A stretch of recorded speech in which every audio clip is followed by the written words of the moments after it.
Hello guys, in this video we are going to talk about how to create a blog page using Elementor in WordPress. So it's pretty simple. So the first things you will have to do in order is navigate your dashboard and then your post. So here is post right here.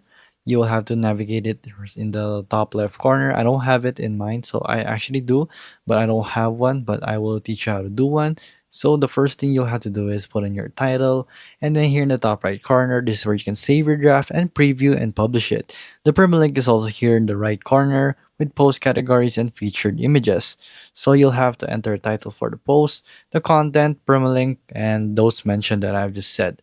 So here you can check out just another post. So it's just another post that we're doing. So you can do actual post right here with categories if you want to. You can edit them. You have a paragraph, list, heading, image, quotes, separators, and many much more. So you can categorize your own posts if you want to.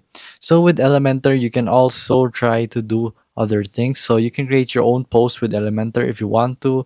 So you can also give this title, categories, and featured images.